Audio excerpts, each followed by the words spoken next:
your soft bed in your home in Hateno Village. It's bright and early as you head down to the first level of your home. You take in all your furnishings, especially your famous relics that you've picked up through your travels across Hyrule.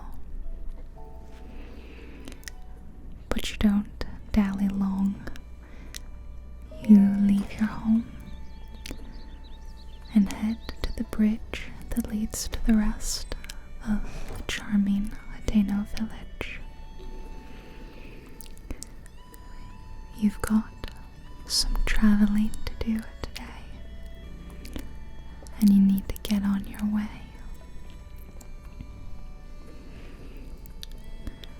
With your trusty, famous sword strapped across your back, you slowly make your way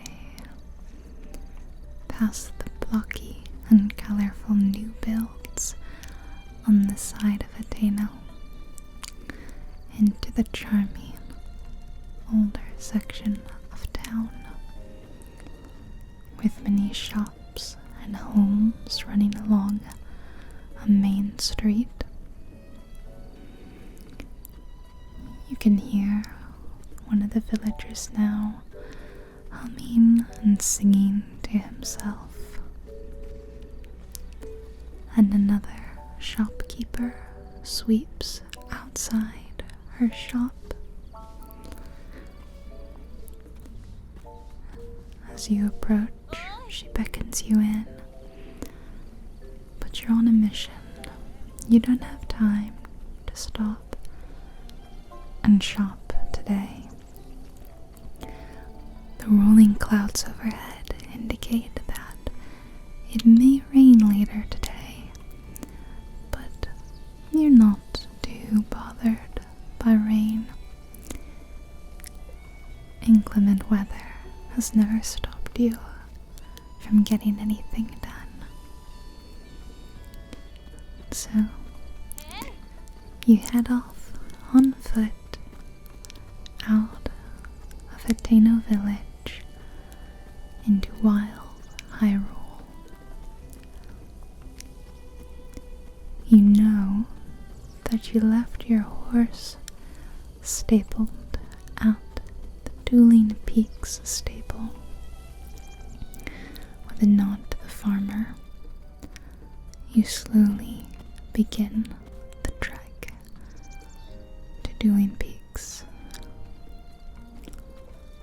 You're always a little sad to leave Hateno Village. It's a lovely, homey sort of place where anyone will feel comfy and cozy there after a little rest and relaxation. A huge tower looms over this side of Hyrule ahead of you, and you remember how it felt to climb that tower and activate it. You've had many adventures, but today's is more an adventure of relaxation and traveling. Ahead of you is a traveling merchant with his donkey carrying all his wares.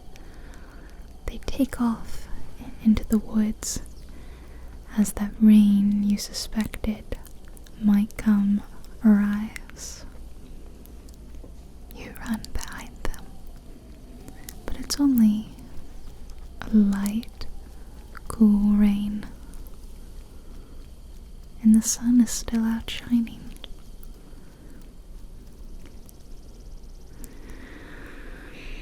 You take a deep breath as a cricket flies away from you. It is a nice, lightly rainy day. You spy some bokoblins above you, and you know that they're known to frequent this area. In fact, one approaches. You make quick work of it though, with your trusty sword. The traveling merchant is very appreciative and even offers you a small reward of some veggie rice balls, which you very much appreciate. They'll make a nice traveling snack later when you get hungry. The rain has already stopped, and the sky is blue with wispy clouds. Perfect traveling weather for the on-foot swordsman. Ahead of you, you spy a hiding bokoblin, so you crouch down and try to be very quiet. Maybe you can sneak past it, but you forgot that the merchant is still behind you, and they have a much heavier step, with a donkey in tow as well. The bokoblin hears you both, so you quickly take care of this one too, and send it back to whatever infernal place it came to. You're starting to wonder if you're going to have to become a bit of a guard for this traveling merchant, but you quickly head on your way past them. As you near the peak with the big tower, you pass another couple of travelers on the road, talking quietly to each other. There's a fork in the road ahead, and you stop for a second to read the sign. It indicates that if you were to go left on the fork, you would head to the equestrian riding course, which of course would not make any sense for you to do, as you don't even have your horse on you. So you head right, as you plan to do, and continue heading to Dueling Peaks, the stable where your horse is.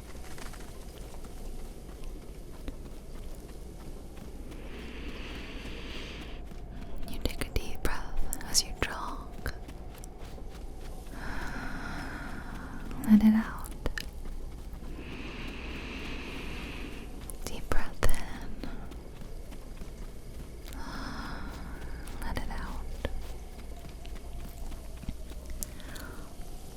You know there may be more bokoblins about, and when you do come across them, you pull out your master sword and make quick work of them as well. There seem to be more bokoblin hiding under this huge natural rock formation, but the path you're on won't lead you to them. You spy an odd formation of rocks to your right, and you briefly consider what manner of treasure may lie beneath them. You don't have time to entertain this thought though. You keep going down the lightly trodden path, scaring birds as you go.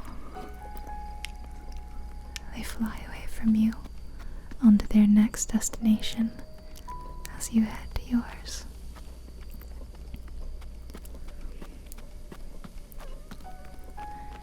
There's a person up ahead of you. Normally, you wouldn't mind stopping and aiding anyone in need. However, you've grown wary of lone travelers who look in need of aid, as oftentimes it is a trap. You head on your way certain that this must have been one of those traps, and you feel proud of yourself for seeing through it.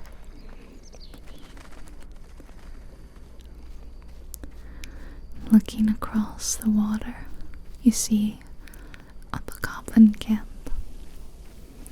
You're too far away. They won't be able to spot you from back here. And even if you did, you do have a bow on you, that you might be able to take care of them. The clouds are swiftly rolling overhead, and the world is turning dark and gray. You pick up the pace a little bit, wondering if you can head to this small forest before the rain hits.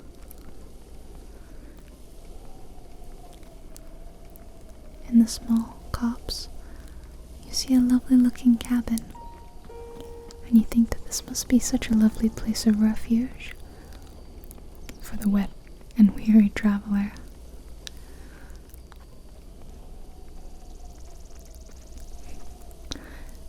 But as the sky gently opens up, and as a choo-choo drops from a tree, you decide not to stay, but to head on your way as you approach Fort Hateno, a famous spot as you pass through the portcullis, the scene of an ancient, dormant battleground spreads out ahead of you. It's an eerie sight. All of these guardians, rusted, moss grown over them. You're scared that if you get too close to one, it might suddenly awaken. So you stick to the main path, where you should be safe, but maybe not from bokoblins. What part of Hyrule isn't safe from bokoblins? After dispatching those two, you continue on your way, splashing through small puddles left from the deluge earlier. The traveling merchant has caught up to you, and is even slightly ahead of you, and the hooting owls nearby indicate that night is beginning to fall. You know of a place where you can stop for the evening, a warm, safe place. It's not too far away, only a couple hours walk. You should be able to get there before it's too dark, although the sun is already setting. High in the mountain above you, you see the faint blue light of a shrine.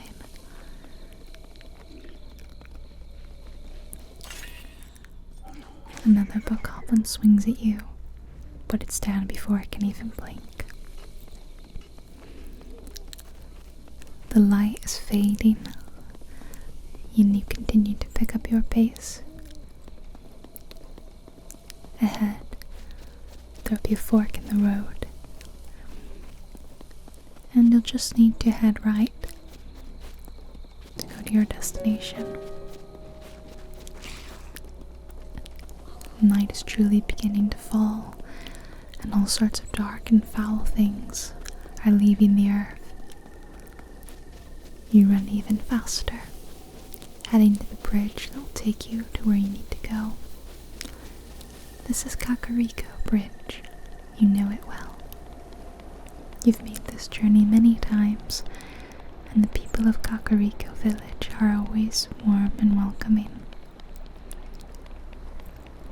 You just need to cross this bridge and climb the hill that will lead you to the mountain pass that ensconces the quiet and sleepy Kakariko Village. It's tucked away in the mountains, a safe haven far from the dangers of Hyrule.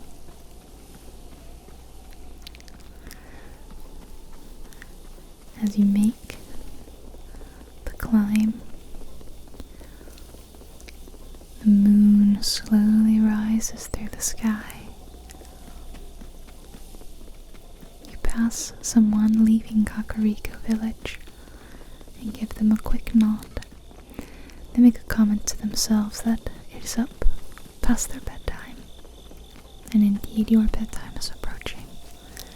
The moonlight illuminates your journey. You're almost at the top, almost to the mountain pass. Just a few more steps, and the moon hides away behind the mountains, no longer brightening your step.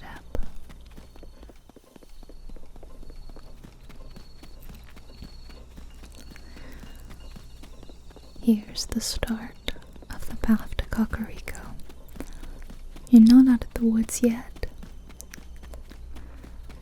and there are known foul beasties that sometimes will plague your path.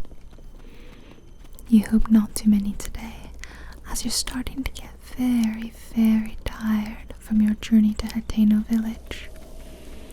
As you round the corner, you see it. The gate leading to Kakariko village. You hear the tinkling of wood clattering against wood, and you spy a beautiful golden beetle on the post. You sneak up to it and gently pluck it off the post. You have a friend that would like that beetle an awful lot, you think.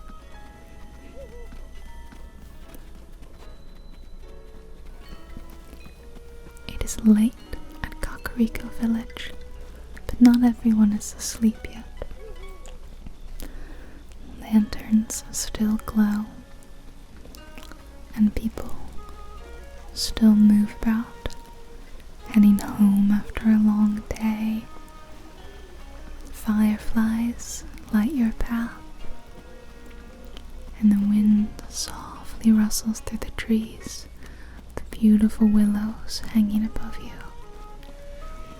You head down the path that will take you to the only inn in town, where you'll be able to stop for the night and rest.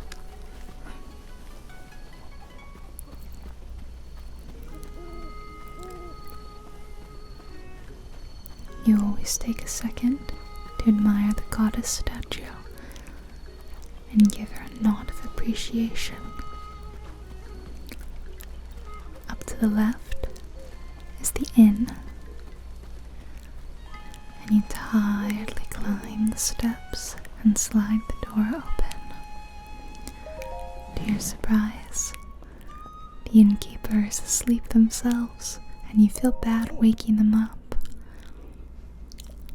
But you hand over the 20 rupees for a regular bed and ask them to wake you in the morning, although you know it's only a few hours away.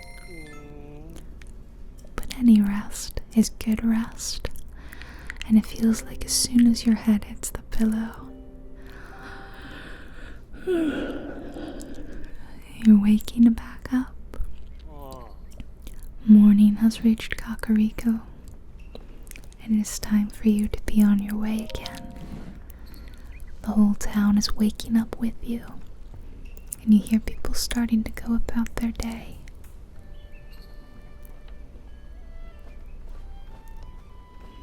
The cuckoos are clucking, the people are talking, and your old friend Pikango is painting.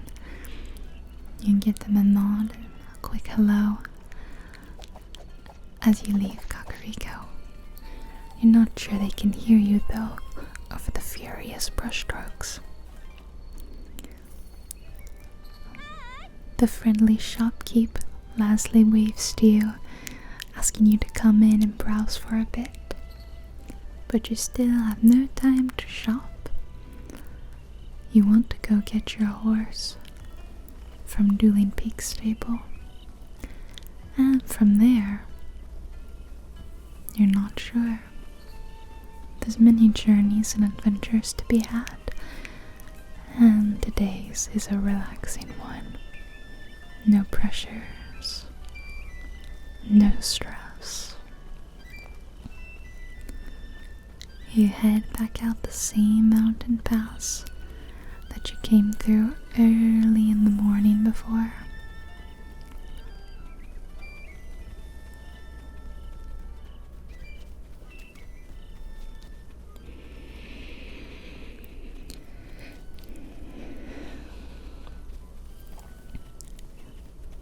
you hurry, today you and your horse should be able to get to another town or stable before nightfall, and then you two can bunk down together. But of course you have to make it to the stable first.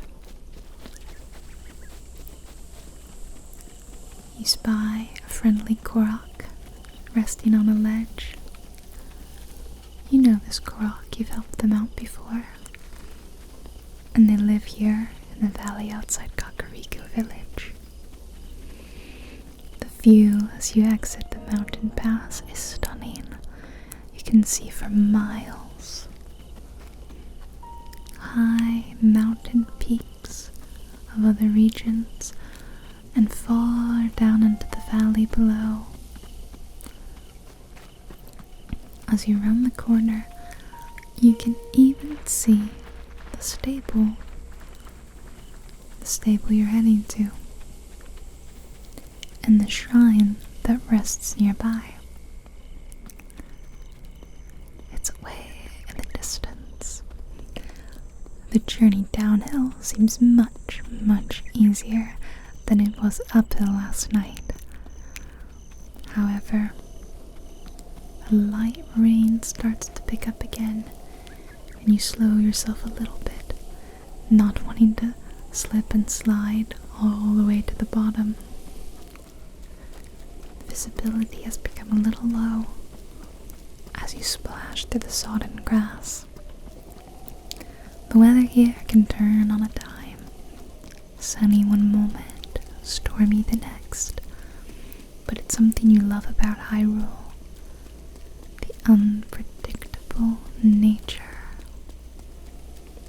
Every day brings a new adventure,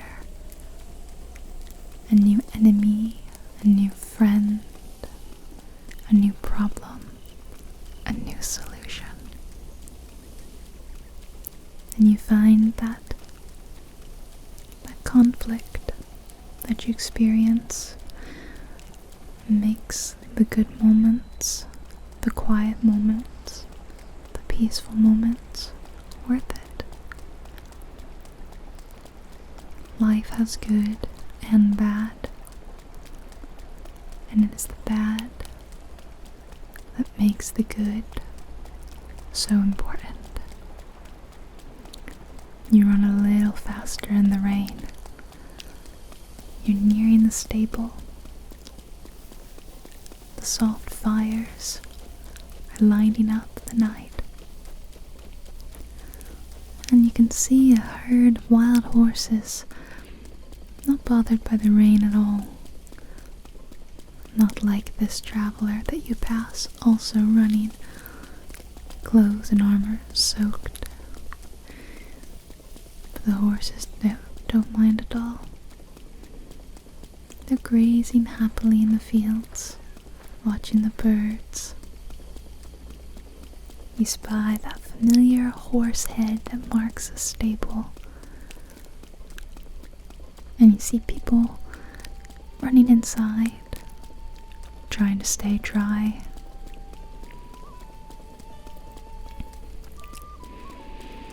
There's something about coming home whenever you reach a stable. All familiar and comforting in their own rights. You approach the stable keep and ask to take your horse, Lyra, out. Lyra is not the strongest or the fastest horse, but she is a good and gentle mare. She was your first horse when you awoke in this new Hyrule. And although you don't play favorites, you do think you take Lyra out for rides more often than any other horse. There's something comforting about her slow trot, the clack of her hooves, her soft mane and dappled coat. She's a good horse, and she obediently follows the road as you take her out on a rainy walk. You bring her into a trot as you approach the big twin bridge. The rivers rushing underneath the wooden planks. You're always a little nervous taking your horse over this bridge, as it feels like it may collapse at any moment. But as always, it stays strong. Overhead looms the two famous mountains known as dueling peaks. You've climbed them, you've hiked underneath them, you're familiar with them, but they always leave you in awe of the beauty of nature and of balance. One is not one without the other. As you ride underneath one of dueling peaks, the rain clears and the world gets a little bluer and a little brighter. You know that Lizalfos like to frequent this river, and when you spy some ahead of you, swimming, lurking, looking to jump out at any unsuspecting Hylian, you take Lyra into a canter to avoid them. Another shrine glows blue to your right, and a tower ahead just outside Dueling Peaks.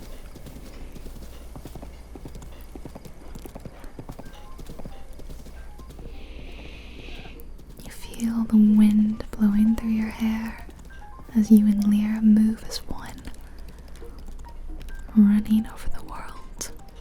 Sun in the sky, birds cawing. Life feels simple like this, and you couldn't ask for a better friend to be riding with. You love the simple joys like this, and you give her a break, pulling her back into a soft trot as you head through a small forest. You see a fire's blazing to your left. Someone must be resting and camping there for the day. You think about stopping and sharing a meal with them, but you know that the afternoon is waning and you want to get Lyra to some safety and shelter before the day is up. As you exit the forest, the view almost takes your breath away. Ahead looms the ominous and somewhat nefarious presence of Hyrule Castle.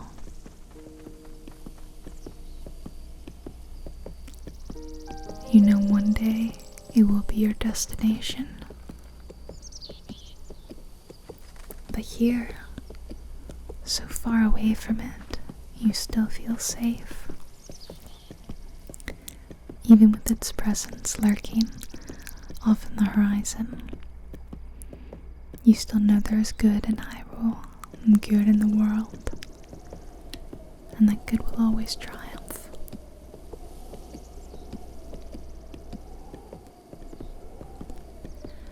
You pick Lyra back up to a trot. You know you're losing light. The days just go by too quickly. To your left, an enormous petrified tree trunk lies. It's so big that you and Lyra could both walk through it. It's something sort of magical. You continue on. Way off in the distance you can see the bird-like shadow of the divine beast perched over Rito village. Its sights are set on Hyrule Castle, just as yours are. And past that, the divine beast of Gerudo. All four corners of Hyrule you have traveled. Lear's hooves clop against the stones of Proxim Bridge, and the sun is already setting for the day. You know there's a stable nearby, a riverside stable, and you decide to stop there for the night. You'll need to cut through the ruins. Sometimes beasts lurk there, but with you on Lear's back, you should be able to run away quite swiftly.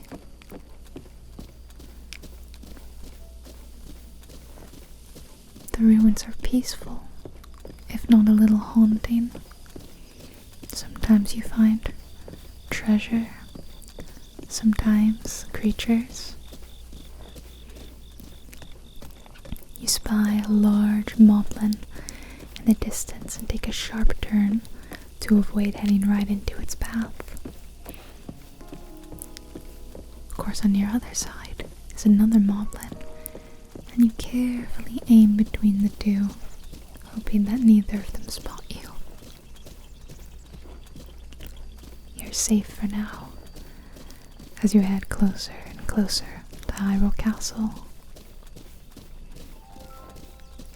The stable is just over this hill, only a short ride away.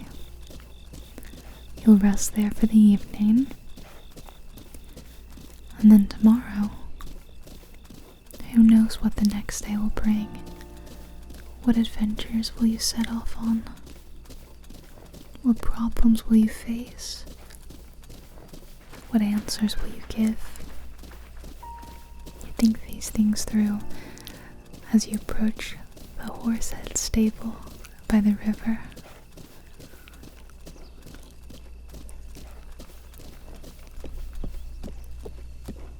Back on the road, Lyra's hooves clop gently, a relaxing and rhythmic sound that you've come to love.